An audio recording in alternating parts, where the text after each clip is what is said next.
अप्पी आमची कलेक्टर या मालिकेच्या आजच्या भागात आपण पाहणार आहोत.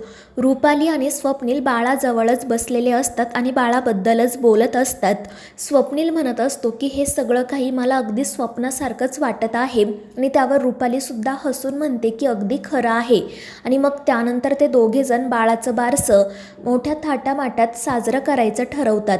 आणि मग रुपाली स्वप्नीलला म्हणते की आपण आपल्या बाळाला खूप छान शिकवू, मोठं करू, पण आपण त्याला कधीच सांगायचं नाही की त्याने आपल्या पोटी जन्म घेतला नाही.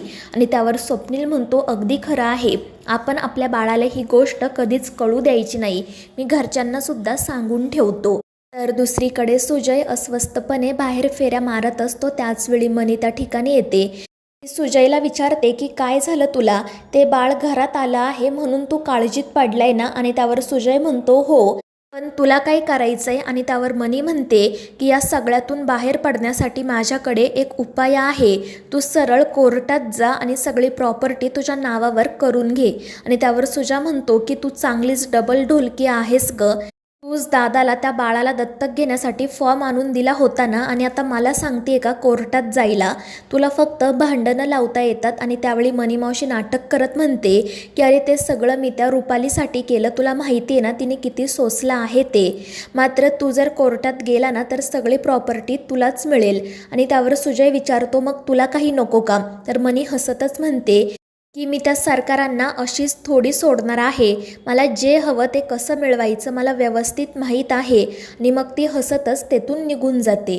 दुसरीकडे अर्जुन आणि अप्पी झोपलेले असतात. मात्र अप्पीला अचानक जाग येते. तिच्या डोक्यात सतत बाळाचाच विचार सुरू असतो. ती स्वतःशीच म्हणत असते की बाळा तू आहेस ना रे इथे, मला सतत असं वाटते की तू मला आवाज देतोय, मला तुझ्याजवळ बोलावतोय, पण तू नेमका कुठे आहे तेच मला कळत नाही. आणि मी याबद्दल बाबांना सुद्धा काही सांगू शकत नाही, एकदा तूच बाबांना सांगणार आहे, तू जर बाबांना सांगितलं ना तर ते तुला आकाश पाताळ एक करून नक्की शोधतील. मात्र असं तर नाही ना होत की तू बाबांना सांगण्याचा प्रयत्न करतोय पण ते तुझ्याकडे लक्षच देत नाही, कारण त्यांनी हे डोक्यात फिट बसवून घेतलं आहे की तू आम्हाला सोडून निघून गेलाय. आणि मग त्यानंतर ती या सगळ्या गोष्टींचा विचार करतच झोपी जाते. मात्र अर्जुनने हे सगळं काही ऐकलेलं असतं आणि अप्पी झोपी गेल्यानंतर तो वैतागूनच उठतो. तो मनाशी म्हणत असतो की अप्पी बाळाचा विषय कधी बंद करणार आहे काय माहीत. आणि मग तो बाहेर पडतो. दुसरीकडे कदम बाहेरच बसलेले असतात. त्याचवेळी अर्जुन त्या ठिकाणी येतो. तो कदमांना विचारतो की काय झालं, झोप येत नाहीये का. त्यावर कदम सांगतात की काही नाही, तुझ्या आईची आठवण येत होती, घरात काही चांगलं घडलं ना की हमखास तिची आठवण येते, आज ती जर असती ना तर खरंच तिला खूप आनंद झाला असता.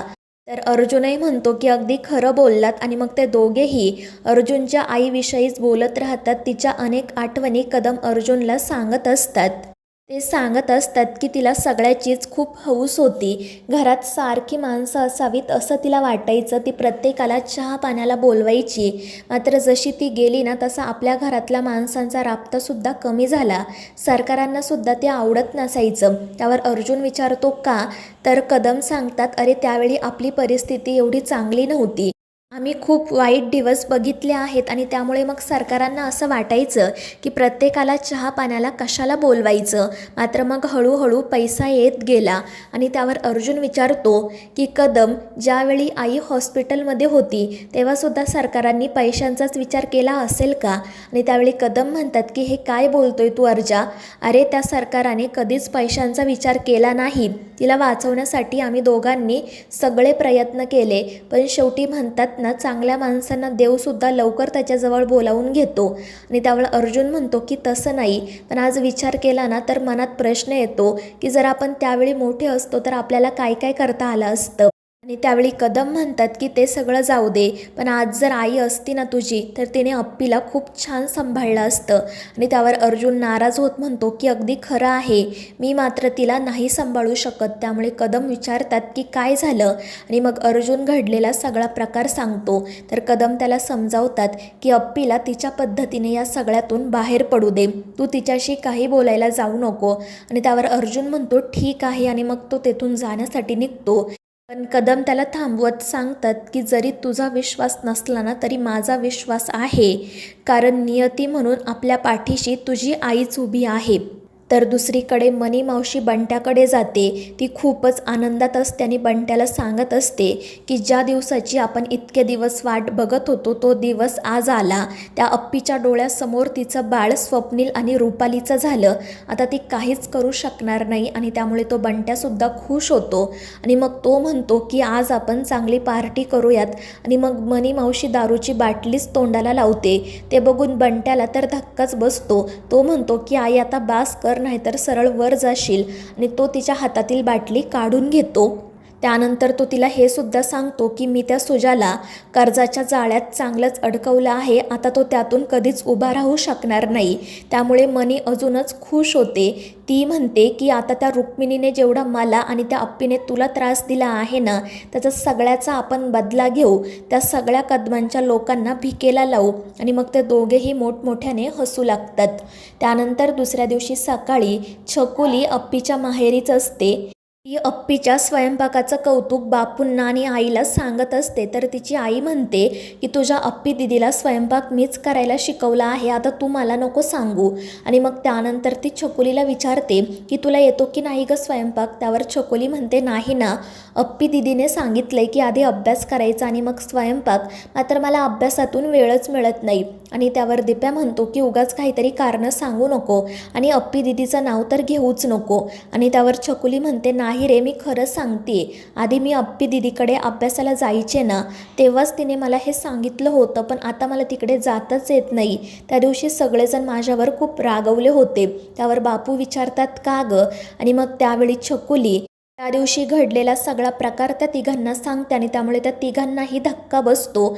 आणि मग त्यांना आठवतं की अप्पी देखील तिचा लहानपणीचा फोटो बघण्यासाठीच घरी आली होती. आणि मग त्या तिघांनाही प्रश्न पडतो की खरंच ते बाळ अप्पीसारखं दिसत असेल का.